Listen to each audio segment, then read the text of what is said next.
everybody. All well and safe at home. Hopefully the kids are not going too crazy stuck at home. We wanted to make this video to go over a really typical scenario in Green Fleet. The starting line washing machine.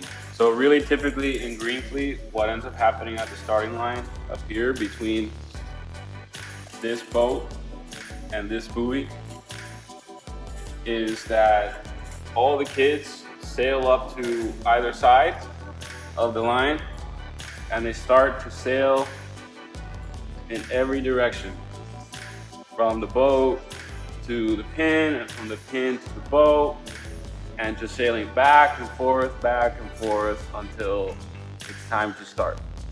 And that's what we call the washing machine start. And this is not how you start, okay? You have to be thinking about a lot more than just who's around me and who do I follow. You really want to be thinking about what's going on in the race course. We are simplifying the starting line with only 4 boats, okay, to make it easier to understand. And I've drawn out the starting line here and the angle of the wind to the starting line, because it's important to know the direction of the wind relative to the starting line. Believe it or not, yes, there is math involved here. You want to be positioning yourself, your boat, to the best angle on the starting line so that you are already further ahead in the race. We're gonna be the red boat, and we're gonna make the other 3 boats our competition. When talking about where to start, first you have to know where you are, okay? You're gonna hear coaches and other sailors talking about the boat side, the pin, the boat, race committee, the hot zone, a whole bunch of terms. Number 1 is knowing where the pin and the boat is. Those are the first and most important things. The pin is always, with respect to the wind, the pin is always on the left side of the line, and the boat, which is where race committee is always going to be on starboard side of the line, on the right hand side. So the middle, when we talk about the middle, it's just halfway between the boat and the pin on the line. And then when we talk about boat side and pin side, it's respective to the pin and the boat. So if we're talking about we need to start closer to the pin side, we need to go to the left.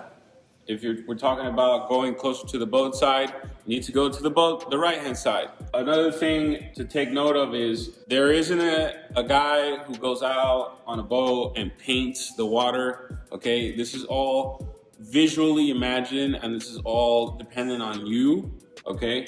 So it takes a lot of practice, but if you really do practice at it and you really do follow these tips, you're gonna have an easier time of telling where the line is, and you're always going to be starting in the front row. After we know where we are on the line, if we are on the line, now it's time to think about where on the line we should start. And that all depends on a lot of things, but the main thing is, when thinking about where to start on the line, is what's the line skewed to?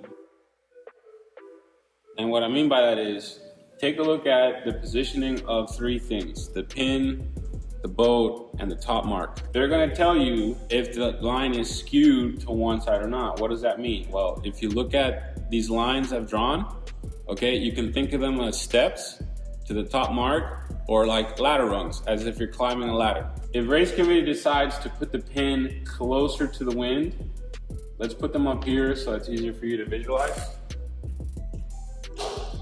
If race committee decides to put the pin closer to the wind, what's closer to the wind right now? People who start at the pin, let's say they're on starboard tack, or people who start at the boat. Who's winning the race? This guy. So already, before even racing, you're already ahead.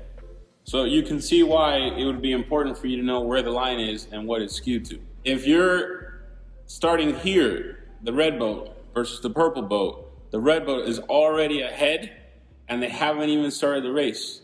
Pretty cool, right? Now let's say it was the opposite. Let's say that the boat was higher up on the wind than the pin.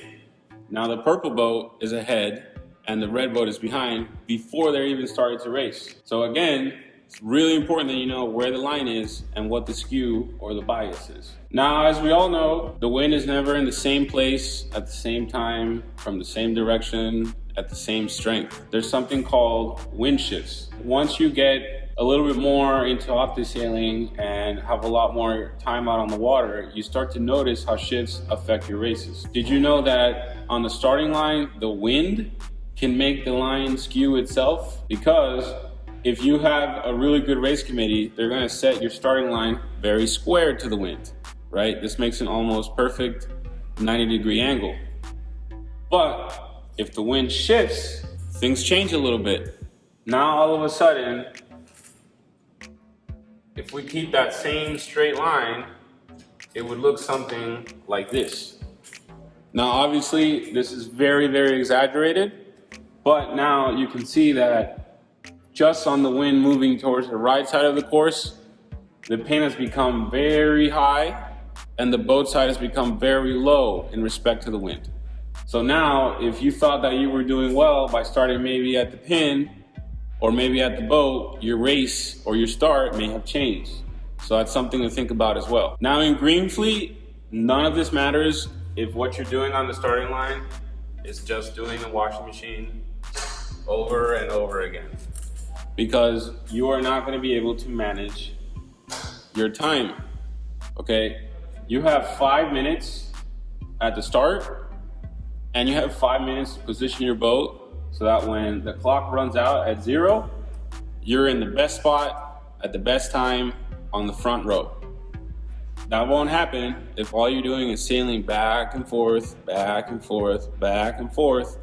So that's all that we're gonna cover for today when talking about some tips at the start.